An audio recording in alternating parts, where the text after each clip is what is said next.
Hello everyone.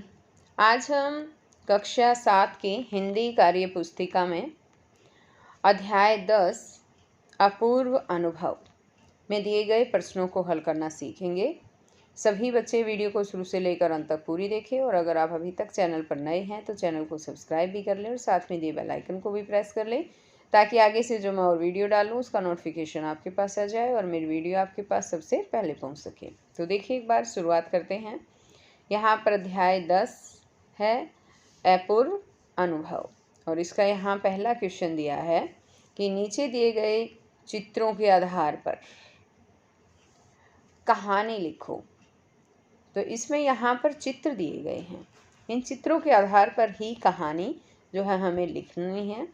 अब जैसे कि यहाँ पर हम ये वाला चित्र देखते हैं, इस चित्र में हमें क्या नज़र आ रहा है कि यहाँ एक व्यक्ति दिख रहा है जो पेड़ पर चढ़ा हुआ है नारियल तोड़ने के लिए। तो इसमें हम क्या लिखेंगे कि एक बार एक व्यक्ति नारियल तोड़ने के लिए नारियल के पेड़ पर चढ़ा, वह नारियल तोड़कर नीचे फेंकने लगा। जैसे यहाँ पर आप देख भी रहे हैं, यहाँ देखिए ये नारियल जो है यहाँ से तोड़कर फेंक रहा है। दूसरा चित्र अब यहाँ पर देखते हैं जब हम, तो हमने यहाँ पर क्या देखा इस चित्र में कि अचानक वह फिसला और एक टहनी उसके हाथ में आ गई। वह टहनी पकड़कर लटक गया और जान बचाने के लिए सहायता के लिए पुकारने लगा। ये देखिए एक बार यहाँ पर ये टहनी से लटका हुआ है। अब तीसरा यहाँ पर जो चित्र दिया गया है उस चित्र में क्या नज़र आ रहा है बताओ। उस चित्र में कुछ नज़र आ रहा है बताओ। यहाँ एक हाथी नज़र आ रहा है हमें, है ना। ये देखो, तभी एक हाथी सवार वहाँ से गुजर रहा था। यहाँ देखो एक हाथी नज़र आ रहा है और हाथी के ऊपर देखो ये एक व्यक्ति भी था जो अब इसकी टांगे पकड़ रखी है जिसने। तो तभी एक हाथी सवार वहाँ से गुजर रहा था। उसने लटकते हुए आदमी के पैर पकड़ लिए। तभी हाथी वहाँ से भाग गया और वे दोनों पेड़ पर लटके रहे। तो अब यहाँ पर देखिए दोनों जो है वो पेड़ से लटक गए हैं, है ना। अब आगे क्या होगा, आगे देखिए एक और चित्र दे रखा है कि फिर एक घुड़सवार जो है वहाँ आया। सहायता के लिए पुकारे जाने पर उसने भी दोनों लटकते हुए आदमी के पैर पकड़ लिए। घोड़ा नीचे से भाग गया और वे तीनों पेड़ पर लटक गए। जैसे कि अब यहाँ पर देखिए इस चित्र में देख रहे हैं, ये देखिए तीनों जो हैं पेड़ पर लटक गए हैं और ये घोड़ा जो है वो भाग रहा है। अब आगे यहाँ पर इसने जो चित्र दिया है नेक्स्ट, इसमें भी एक बार इसको देखिए। फिर क्या होता है, जब इनका घोड़ा भी भाग जाता है और तीनों लटक जाते हैं, तभी अचानक सबसे ऊपर वाले आदमी के हाथों से पेड़ की टहनी छूट गई और तीनों मूर्ख धड़ाम से ज़मीन पर एक दूसरे के ऊपर आ गिरे। यहाँ पर जैसे कि हम देख रहे हैं तीनों जो है वो नीचे गिर गए। तो ये कहानी थी एक। अब यहाँ पर नेक्स्ट सेकंड क्वेश्चन में है कि तोतो चान को पहली बार लगा कि काम उतना आसान नहीं है जितना वह सोचे बैठी थी। इस पंक्ति में किस काम के बारे में कहा गया है। तो इसमें है कि यासुकी चान को पेड़ पर चढ़ाने के बारे में कहा गया है। नेक्स्ट क्वेश्चन इसमें यहाँ पर दिया है, देखिए इसमें कि तोतो चान की तरह तुमको भी किसी काम के बारे में ऐसा अनुभव हुआ हो, कोई एक अनुभव लिखो। तो यहाँ पर बच्चों ये आपको खुद लिखना है। अगर आपको तोतो चान की तरह ही कोई अनुभव हुआ है तो उसको यहाँ पर आपको लिख देना है। अब यहाँ पर नेक्स्ट क्वेश्चन है कि यासुकी चान के उदास होने पर उसे खुश करने के लिए तोतो चान ने गाल फुलाकर तरह तरह के चेहरे बनाए। तुम अपने उदास दोस्त को हंसाने के लिए क्या क्या करते हो। तो इसमें हम लिख सकते हैं कि हम भी अपने उदास दोस्त को हंसाने के लिए तरह तरह के चेहरे बनाते हैं, दोस्त को मज़ेदार हंसाने वाले चुटकुले सुनाते हैं और कभी कभी दोस्त के साथ घूमने भी चले जाते हैं। आगे यहाँ पर थर्ड क्वेश्चन है अनुमति आदेश। अनुमति और आदेश शब्दों के अर्थ को स्पष्ट करने के लिए दो दो वाक्य बनाओ। तो सबसे पहले हमें अनुमति के जो हैं वो वाक्य बनाते हैं, उसके बाद हमें आदेश का वाक्य बनाना है। अनुमति में हम बना सकते हैं कि रमेश ने घर जाने के लिए अध्यापक से अनुमति मांगी। तो सबसे पहले अनुमति का आपको पता होना चाहिए बच्चों।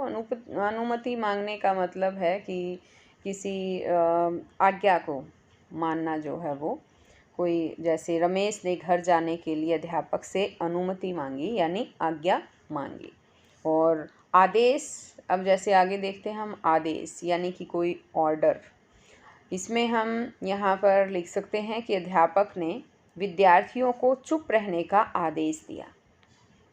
इसी तरह से सेकंड सेंटेंस अनुमति में हम बना सकते हैं कि माता पिता की अनुमति से यानी माता पिता की आज्ञा से किया गया कार्य सफल होता है। और आदेश में हम लिख सकते हैं कि बड़ों के आदेश का पालन करना चाहिए। अब यहाँ पर नेक्स्ट है कि तोतो चान ने यासुकी चान को पेड़ पर चढ़ाने में मदद की। तुमने भी किसी की मदद की होगी या किसी से मदद ली होगी, इस बारे में अपने अनुभव लिखो। तो बच्चों, अगर आपने कभी किसी की सहायता की है, किसी की मदद की है, तो आपको यहाँ पर लिखना है कि किस तरह से मदद की है, कैसे मदद की है। और अगर तुमने मदद की नहीं है, किसी से मदद ली है, तो वो भी आप यहाँ पर लिख सकते हैं कि मेरे दोस्त ने इस तरह से मेरी मदद की है। वो सारी बात आपको यहाँ पर 3-4 लाइनों में लिखनी है। अब यहाँ पर नेक्स्ट है इसमें कि तोतो चान की कौन कौन सी बातें तुम्हें अच्छी लगी। तो इसमें हम लिख सकते हैं कि तोतो चान ने पोलियोग्रस्त यासुकी चान को अपने पेड़ पर आमंत्रित किया। उसने बड़े ही धैर्य, सूझबूझ और साहस के साथ यासुकी चान को पेड़ पर चढ़ाया और उसे पेड़ के ऊपर से आसपास के दृश्य दिखाकर बहुत खुश किया। अब आगे यहाँ पर नेक्स्ट इसमें आ जाता है, किसी शब्द का विपरीत अर्थ बताने वाला शब्द विलोम या विपरीतार्थक कहलाता है। कुछ विलोम शब्द अन और लगाकर बनाए जाते हैं। जैसे एक और बात ध्यान देना है बच्चों आपको, यहाँ पर एक तो अन और अन 2 बार दे रखा है। एक ये अन जो है, इसके नीचे जो है हलंत दे रखा है, न के नीचे हलंत है, और इस वाले अन में हलंत नहीं है, ये ध्यान रखना है। ए और अन शब्द लगाकर हम विपरीत शब्द बना सकते हैं, ऐसा कहा इसने। जैसे कि यहाँ पर ये अपूर्व है और पूर्व से पहले ए लगा दिया तो अपूर्व बन गया है ये। ऐसे ही अधिकार है, इससे पहले अन लगा दिया तो ये बन गया अनाधिकार। इसी तरह से सुना है, ये सुना से पहले अन लगा दिया गया है, ये अनसुना बन गया, यानी विपरीत शब्द बन जाते हैं। अब यहाँ आगे है इसमें कि उदाहरण के अनुसार तुम भी अन तथा अन जोड़कर विपरीतार्थक शब्द बनाओ और शब्द का अर्थ भी लिखो। तो यहाँ शब्द का अर्थ भी लिखना है और हमें विपरीतार्थक शब्द बनाना है। तो किस तरह से बनाएंगे, जैसे यहाँ पर एक शब्द दे रखा है शुभ। शुभ का होता है मतलब मंगलकारी, और शुभ से पहले हम ए लगा देंगे तो इससे बन जाएगा ये अशुभ, यानी कि अमंगलकारी, यानी जो काम शुभ ना हो वो होता है अशुभ। इसी तरह से यहाँ है उदार। उदार का मतलब होता है दयालु, और उदार से पहले जब अन लगाएंगे तो ये बन जाएगा अनुदार।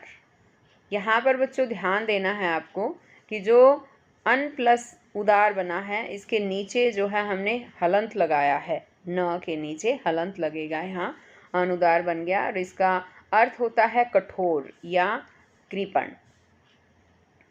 अब यहाँ पर नेक्स्ट है जैसे जान। जान का मतलब होता है किसी को जानना या परिचय या समझ, और जान से पहले हम अन लगा देंगे तो ये बन जाएगा अनजान, यानी कि किसी को न जानने वाला या अपरिचित भी जिसे बोल सकते हैं। इसी तरह से आगे है पढ़। पढ़ का मतलब होता है पढ़ना, और पढ़ से पहले हम अन लगा देंगे तो ये बन जाएगा अनपढ़, यानी कि निरक्षर, जो पढ़ा लिखा ना हो। इसी तरह आगे है आदर। आदर का मतलब होता है सम्मान, और आदर से पहले जब हम अन लगाते हैं, यहाँ पर भी आपको ध्यान देना है कि अन प्लस आदर में न के नीचे यहाँ हलंत है, ये बन जाएगा अनादर, यानी कि इसका मतलब होता है अपमान। अब इसी तरह से यहाँ पर नेक्स्ट है इसमें सफल। सफल का मतलब होता है फल से युक्त, फल सहित, यानी जो सफल हो जाए। और सफल से पहले ए लगा देंगे तो बन जाता असफल, यानी कि विफल, इसका अर्थ हो जाता है विफल। तो बच्चों अब आगे यहाँ पर ये लेसन यहीं ख़त्म होता है।